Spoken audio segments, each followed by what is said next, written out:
So good morning. So आज आपल्याला बघायचं आहे समरूपता आणि समरूपतेच्या कसोट्या. याच्या अगोदर आपण अभ्यास 1.1 आणि 1.2 बघितला. अभ्यास 1.1 मध्ये तुम्हाला दोन त्रिकोणाच्या क्षेत्रफळांची गुणोत्तरं होती. त्याच्यामध्ये आपण 4 गुणोत्तरं बघितली. ठीक आहे. अभ्यास 1.2 मध्ये तुम्हाला प्रमाणाचा मूलभूत प्रमेय होता. त्याच्यानंतर प्रमाणाच्या मूलभूत प्रमेयाचे उपयोजन होते कोनदुभाजकाचा प्रमेय आणि 3 समांतर रेषा आणि त्यांची छेदिका.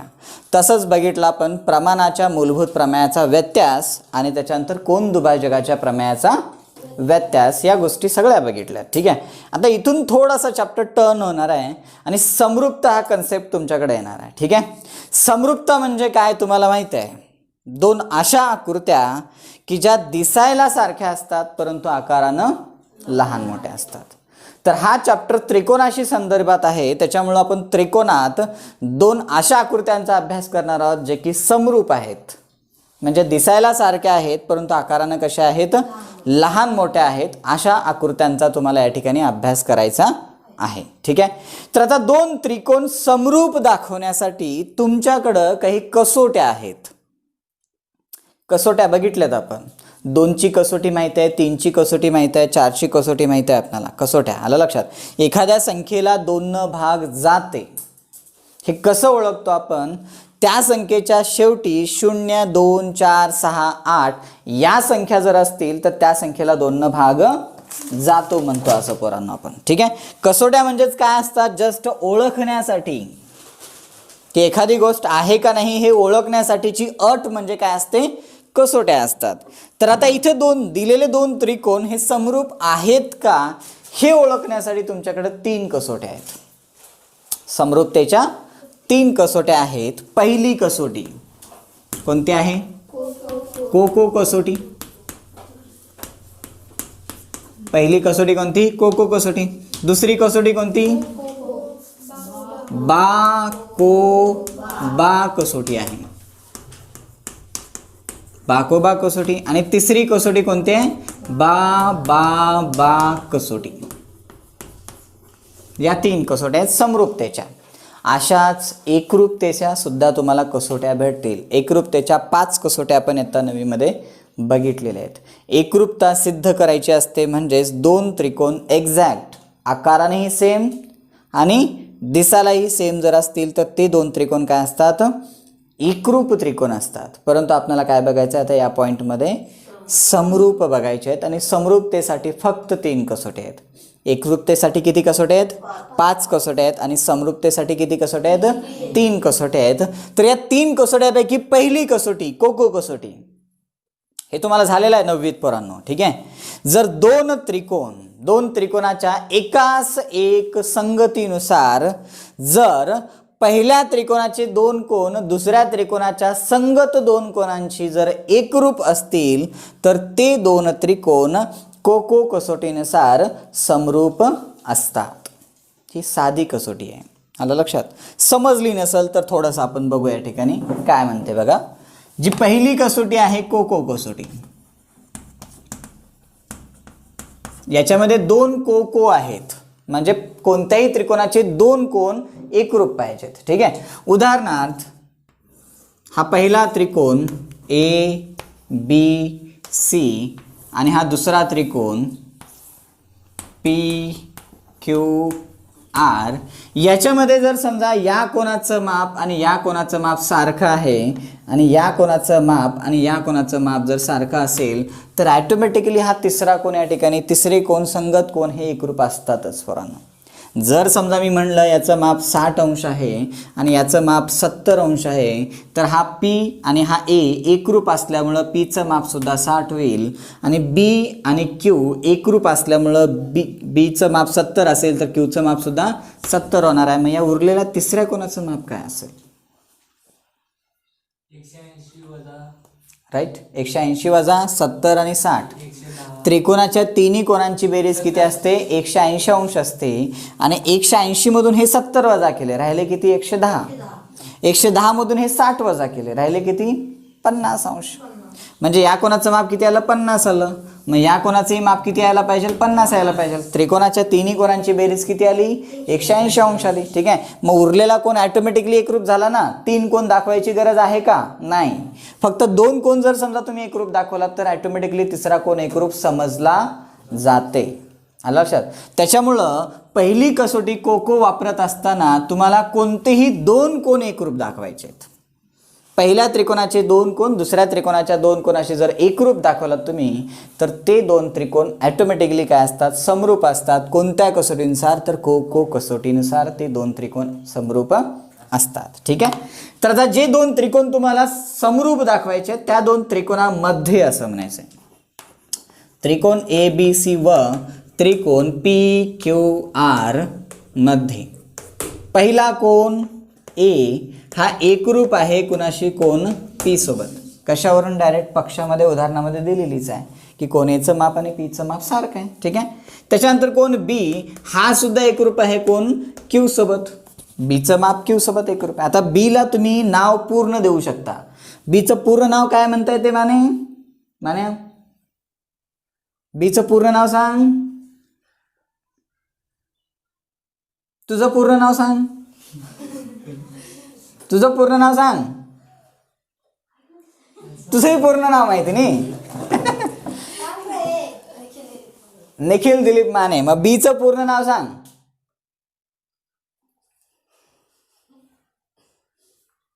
बीचं पूर्ण नाव कसं असतं रे सोनिया? याच्या अगोदरचा एक बिंदू आणि याच्या नंतरचा एक बिंदू घ्यायचा म्हणजे कोण ABC हे त्याचं पूर्ण नाव. कोण ABC त्याला तू असंही म्हणू शकतो, CBA असंही म्हणू शकतो, किंवा कोण B सुद्धा म्हणू शकतो फक्त, किंवा कोण फक्त B सुद्धा म्हणता येते. आलं लक्षात? मग तिन्ही प्रकारे नावं देता आली पाहिजेत. उदाहरणार्थ तुम्हाला सिंगल नावं लिहायचे नाही आहेत. ठीक आहे. कोण Aचं पूर्ण नाव लिहायचं आहे. कोण Aचं पूर्ण नाव BAC हा एकरूप आहे कोणाशी? P सोबत. म्हणजेच त्याचं पूर्ण नाव QPR सोबत. आलं लक्षात? मग पहिल्या त्रिकोणाचे 2 कोण दुसऱ्या त्रिकोणाच्या 2 कोणाशी जर एकरूप असतील तर त्रिकोण ABC हा समरूप आहे. हे समरूपतेचं चिन्ह आहे. त्रिकोण ABC समरूप आहे त्रिकोण PQR शी डॅश डॅश डॅश कोणत्या कसोटीनुसार? कोको कसोटीनुसार हे 2 त्रिकोण या ठिकाणी काय झाले? समरूप झाले. साधी कसोटी. पहिले 2 कोण एकरूप दाखवायचे दुसऱ्या संगत कोणाशी. पहिल्या त्रिकोणाचे 2 कोण हे दुसऱ्या त्रिकोणाच्या संगत कोणाशी एकरूप दाखवायचे. कुठल्याही कोणाशी नाही. संगती समजते? पहिला कोण पहिल्याशी संगत आहे, दुसरा कोण दुसऱ्याशी आणि तिसरा कोण तिसऱ्याशी संगत आहे. या संगतीनुसार तुम्हाला त्यांचे संगत कोण एकरूप दाखवायचे. मग ॲटोमॅटिकली हे 2 त्रिकोण काय होतात? समरूप होतात. सो लिहा पहिली कसोटी कोको कसोटी. वरी टाका हेडिंग स्टार करून समरूपता.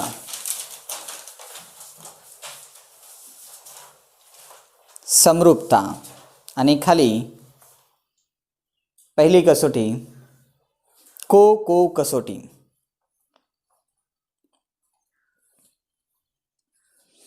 त्रिकोणाच्या दिलेल्या एकास एक संगतीनुसार त्रिकोणाच्या दिलेल्या एकास एक संगतीनुसार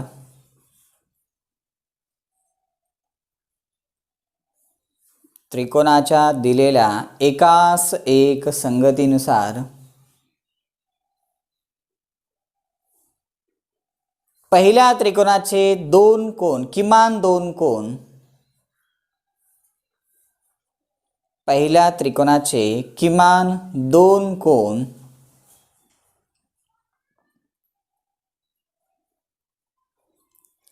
पहिल्या त्रिकोणाचे किमान 2 कोण हे दुसऱ्या त्रिकोणाच्या संगत 2 कोणाशी हे दुसऱ्या त्रिकोणाच्या संगत 2 कोणाशी दुसऱ्या त्रिकोणाच्या संगत 2 कोणाशी एकरूप असतील एकरूप असतील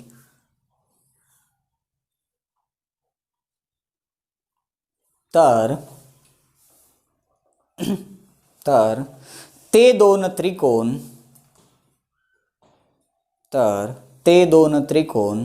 को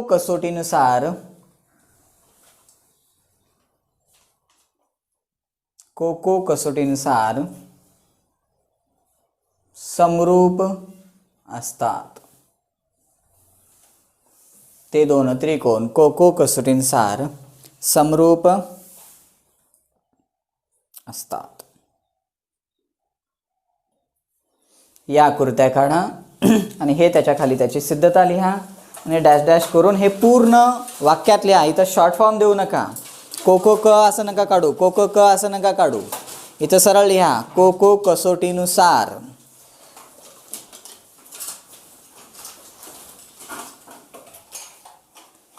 सो कसोटी नंबर 2.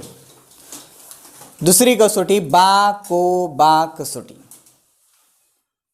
बा कसोटी. त्रिकोणाच्या दिलेल्या एकास एक संगतीनुसार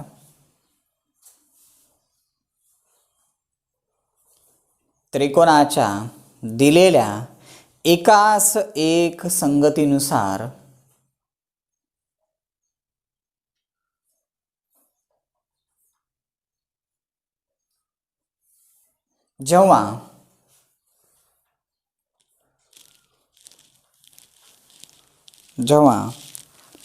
एका त्रिकोणाच्या दोन बाजूंचे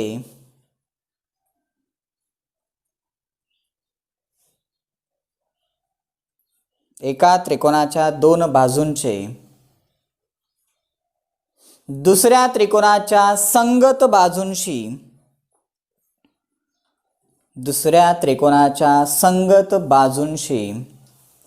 असलेले गुणोत्तर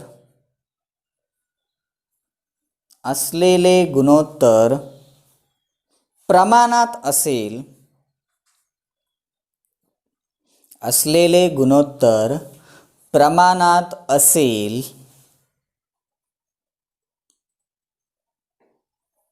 आणि त्या दोन बाजूंनी समाविष्ट केलेला कोन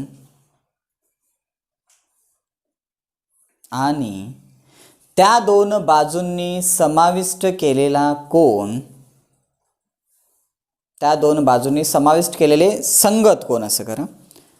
त्या दोन बाजूंनी समाविष्ट केलेले संगत कोन एकरूप असतील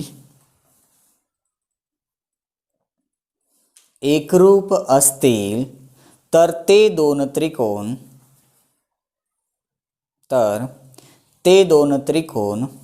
बा कसोटीनुसार समरूप आहेत असे म्हणतात. तर ते दोन त्रिकोण बा कसोटीनुसार समरूप आहेत असे म्हणतात.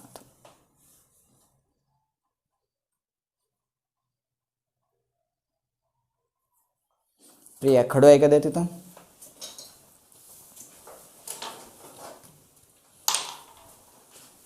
बघा कसोटी नंबर 2 बा कसोटी, ज्याच्यामध्ये तुम्हाला सांगायचं आहे की पहिल्या त्रिकोणाच्या दोन बाजूंचं दुसऱ्या त्रिकोणाच्या संगत बाजूंशी असलेलं गुणोत्तर कसं पाहिजे, प्रमाणात पाहिजे आणि त्यांनी समाविष्ट केलेले कोन काय पाहिजेत, एकरूप असतील तर ते दोन त्रिकोण काय असतात, बा कसोटीनुसार समरूप असतात. पहिल्या कसोटीमध्ये पहिल्या दोन कोणाचाच संबंध येते, फक्त दोन कोण एकरूप दाखवायचे आहेत. पहिल्या त्रिकोणाचे दोन कोण दुसऱ्या त्रिकोणाच्या दोन कोणाशी एकरूप दाखवायचे आहेत. परंतु दुसऱ्या कसोटीमध्ये दोन बाजूंचा संबंध येते आणि त्यांनी समाविष्ट केलेला कोणाचा एक संबंध येते. म्हणजे दोन बाजूंचं गुणोत्तर प्रमाणात दाखवावं लागल आणि त्यांनी समाविष्ट केलेला कोण काय करावं लागल, तुम्हाला एकरूप दाखवावं लागल. तेव्हा तुम्हाला ते दोन त्रिकोण बा कसोटीनुसार समरूप आहेत असं म्हटलं जाते पोरांनो. ठीक आहे. उदाहरणार्थ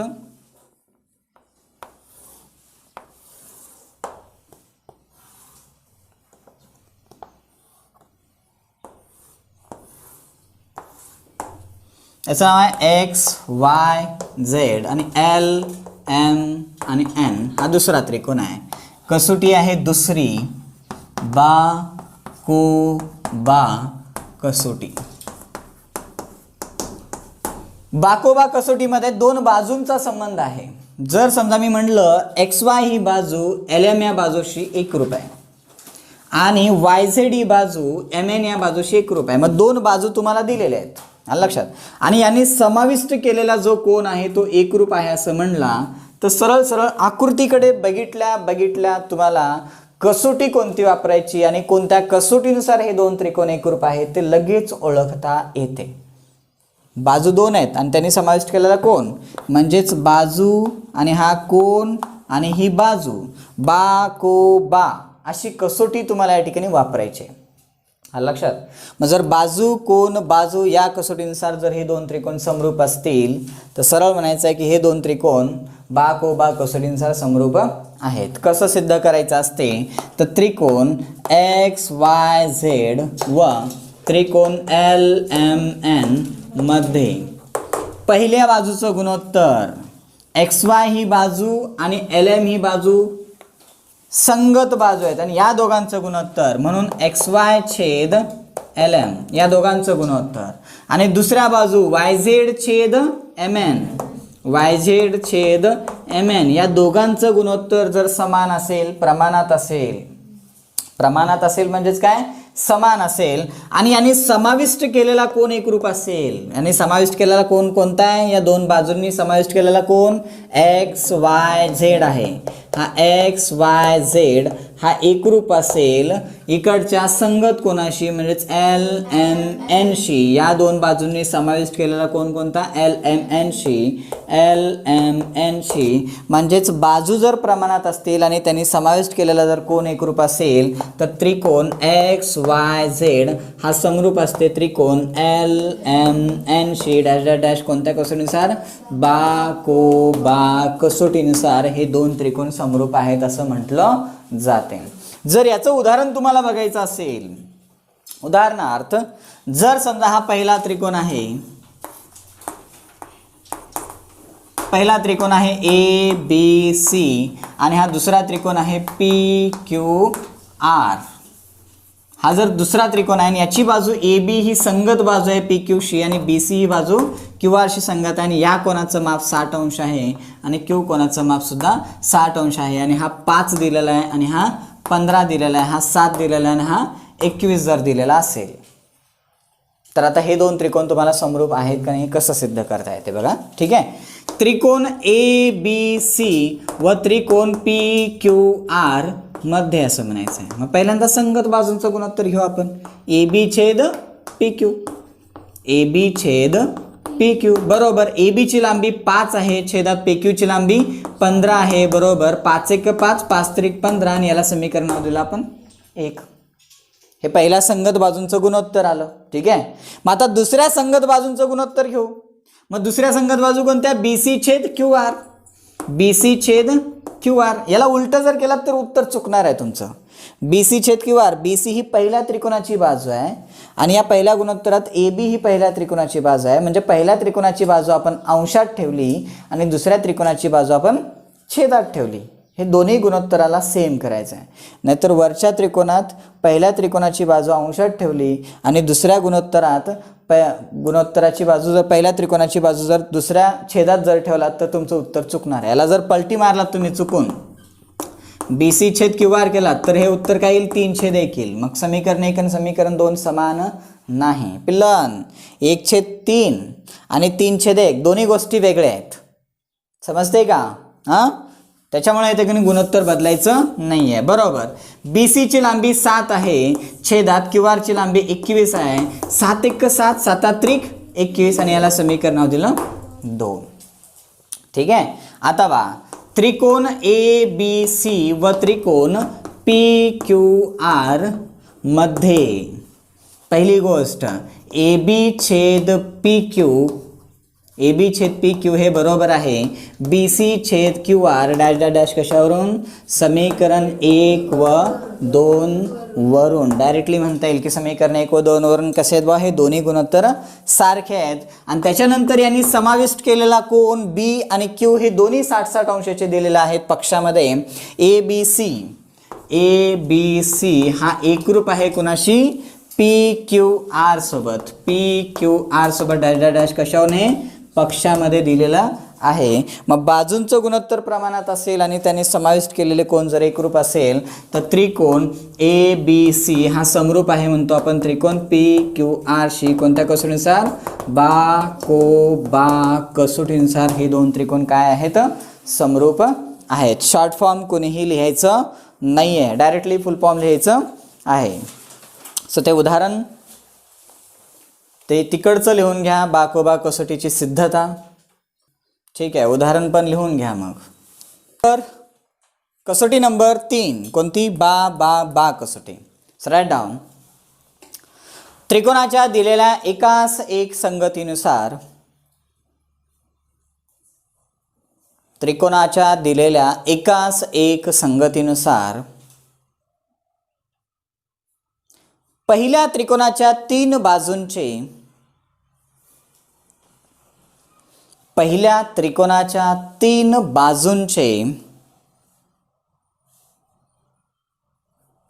दुसऱ्या त्रिकोणाच्या संगत तीन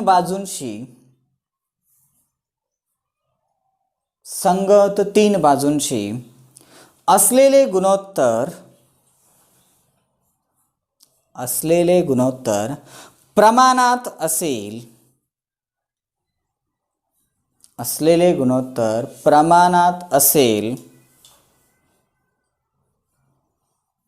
तेव्हा ते दोन त्रिकोण बा कसोटीनुसार समरूप असतात. तेव्हा ते दोन त्रिकोण बा कसोटीनुसार समरूप असतात.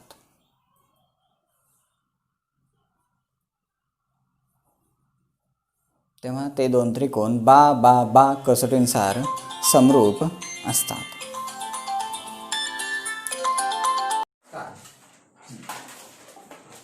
तिसरी कसोटी कोणती आपली? बा कसोटी, ज्याच्यामध्ये तुम्हाला पहिल्या त्रिकोणाच्या तीन बाजूंचं दुसऱ्या त्रिकोणाच्या संगत तीन बाजूंशी असलेलं गुणोत्तर प्रमाणात आहे असं दाखवायचं आहे. उदाहरण आपण हेच घेऊ, फक्त कसोटी या ठिकाणी चेंज करू. बा कसोटी. सर बास ना. सर तीनच कसोटी आहेत पुस्तकामध्ये. तीनच आहेत किंवा कुठे चार आहेत? बाबा कसोटी नाही सर. कोणती कसोटी? बाबा कोणती कसोटी आहे? एक कोको कसोटी आहे आणि दुसरी दुसरी? को कसोटी आहे. हा, ही कोको आणि दुसरी कोको. नीट बघ. कोको आणि को दोन वेळेस को म्हणलं काय, तीन वेळेस को म्हणलं काय? अरे मावशी, ही एकच कसोटी आहे, आलं लक्षात? हे जे को कसोटी आहे नी त्याचं एक्सप्लेनेशन थोडंसं दिलेलं आहे इथं, आणि यालाच तुम्हाला शॉर्ट मध्ये कोको कसोटी म्हणायचं. आलं लक्षात? हा, ती पहिली कसोटी कोको, दुसरी कसोटी बाकोबा आणि तिसरी कसोटी कोणती? बा कसोटी. आलं लक्षात? आता याच्यामध्ये तुम्हाला पहिल्या त्रिकोणाच्या तीन बाजूंचं दुसऱ्या त्रिकोणाच्या संगत तीन बाजूंशी असलेलं गुणोत्तर प्रमाणात दाखवायचं आहे. इथं कुठलाही कोणाचा संबंध येत नाही. पहिली बाजू या पहिल्या बाजूशी संगत आहे, दुसरी बाजू दुसऱ्या बाजूशी पहिल्यांदा सिंगल डॅश मारलेला आहे, डबल डॅश आणि हे तीन डॅश मारलेली तिसरी बाजू ही संगत आहे. मग त्रिकोण XYZ आणि त्रिकोण LMN मध्ये तिसऱ्या बाजूचं फक्त गुणोत्तर ऍड करा. XZ छेद LN हे जर या तिन्ही बाजूंचं गुणोत्तर जर समजा समान असेल, तिघांच्या पहिल्याची किंमत काढायची, दुसऱ्याची किंमत काढायची, तिसऱ्याची किंमत काढायची, त्याला समीकरण नंबर 1 द्यायचं, समीकरण नंबर 2 आणि समीकरण नंबर 3. समीकरण 1, 2, 3 वरून तिन्ही गुणोत्तर समान आहेत म्हणून त्रिकोण ABC समरूप आहे त्रिकोण PQRC कोणत्या कसोटीनुसार? बा कसोटीनुसार हे दोन त्रिकोण समरूप आहेत असं म्हटलं जाते. बघा आता हे तिन्ही गुणोत्तर कसे आहेत? समान आहेत, तिघांच्या किमती समान निघतील, तेव्हा कोण इथे द्यायची गरज नाही. फक्त त्रिकोण XYZ हा समरूप आहे त्रिकोण LMN शी, फक्त काय करायचं इथं? बा कसोटी. इथं मात्र 3 वेळेस बा लिहायचं आहे वैष्णवी, इथं मात्र 3 वेळेस बा लिहायचं आहे. कोको कसोटीमध्ये फक्त 2च वेळेस या ठिकाणी को लिहायचं आहे. तर कसोटी लिहून घेतलात तुम्ही तर फक्त हे उदाहरण लिहून घ्या, बस तिकडचं लिहून घ्यायची गरज नाही. आणि याच्यावरची उदाहरणं आपण उद्याच्या पिरियडमध्ये बघू.